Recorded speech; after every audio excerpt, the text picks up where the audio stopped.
Legendary lyricist Sirivennela Sitarama Sastry గారు రాసిన ఆఖరి పాట. నేను ఒక దేవదాసిని, ఆ విషయం మర్చిపోకు. Song name Sirivennela. పైకి చూస్తే ఇది కేవలం ఒక అందమైన ప్రేమ పాటలాగా అనిపించొచ్చు, కానీ దీని వెనుకున్న అంతరార్థం మీరు గమనించారా? ఇది కేవలం సాహిత్యం కాదు, శ్యామ్ సింగ్ రాయ్ సినిమా యొక్క సోల్. పునర్జన్మ, విధి, విడిపోయిన ఇద్దరు ప్రేమికులు మళ్ళీ ఎలా కలుసుకున్నారు అనే మొత్తం కథని ఒక పాటలోనే దాచేశారు శాస్త్రి గారు. ఆ అద్భుతమైన లైన్స్ వెనుకున్న సీక్రెట్ మీనింగ్ ఏంటో ఈ రోజు డీకోడ్ చేద్దాం. నెలరాజుని ఇలరాణిని కలిపింది కదా సిరివెన్నెల. పాట మొదలవటమే ఒక అద్భుతమైన మెటాఫర్ తో స్టార్ట్ అవుతుంది. నెలరాజుని ఇలరాణిని కలిపింది కదా సిరివెన్నెల. నెలరాజు అంటే ఆకాశంలో ఉండే చంద్రుడు, అంటే ఇక్కడ శ్యామ్. ఇలరాణి అంటే భూమిపై ఉన్న రాణి, అంటే మన రోజు. ఒకరేమో ఎవ్వరూ అందుకోలేనంత ఎత్తులో ఉన్న విప్లవకారుడు, ఇంకొకరేమో సమాజం పడేసిన చీకట్లో బందీ అయిన నర్తకి. వేర్వేరు ప్రపంచాలకు చెందిన వీళ్ళిద్దరినీ కలిపింది ఎవరు? ఆ సిరివెన్నెల, అంటే పవిత్రమైన వెన్నెల్లాంటి ఒక అదృశ్యమైన విధి.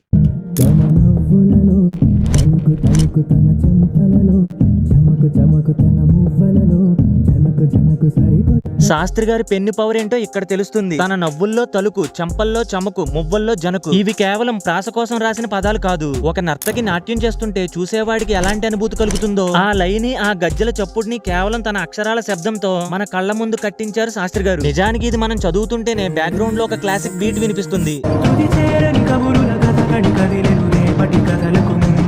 ఈ లైన్ చూడండి, సినిమా స్టోరీ మొత్తాన్ని ముందే చెప్పేశారు. తుది చేరని కబురులు కథకలి కదిలేను, రేపటి కథలకు మున్నిడిలా. వీరిద్దరి మధ్య మాటలు లేవు, కేవలం మౌనమే ఉంది. గమ్యాన్ని చేరలేని ఆ మాటలు కూడా కథకలి, అంటే తెలుసు కదా, ఒక కళ. ఆ నృత్యంలా కదులుతున్నాయి అంటున్నారు. వీరి ప్రేమ ఈ జన్మలో కొలిక్కి రాదు, తుది చేరదు. కానీ ఇది అంతం కాదు, రేపటి కథలకు మున్నుడి, అంటే వచ్చే జన్మలో వీరు కలవబోయే ఒక మహాకావ్యానికి ఇది కేవలం ఒక పరిచయం మాత్రమే అని సిరివెన్నెల గారు అప్పుడే హింట్ ఇచ్చేశారు.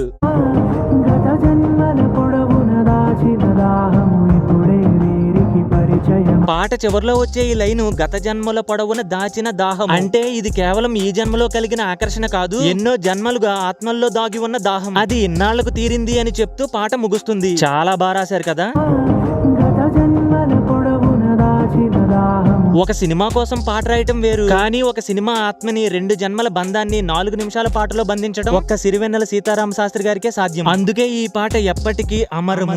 ఓకే గైస్, ఈ రోజుకి ఇంతే ఈ వీడియో. ఇది నా ఫస్ట్ వీడియో. ఏమైనా మిస్టేక్స్ ఉంటే మాత్రం క్షమించండి, కుదిరితే కమెంట్స్ లో కూడా చెప్పండి. నెక్స్ట్ వీడియోస్ నుంచి రిపీట్ అవ్వకుండా చూసుకుంటాను. అలాగే నెక్స్ట్ ఏ సాంగ్ లిరిక్స్ గురించి మాట్లాడమంటారో కింద కమెంట్ చేయండి. ఇలాంటి మరిన్ని వీడియోస్ కోసం ఛానల్ ని సబ్స్క్రైబ్ చేసుకోండి. ఇవాళ నుంచి నీ పేరు రోజీ. ఇది నింగికి నేలకి జరిగే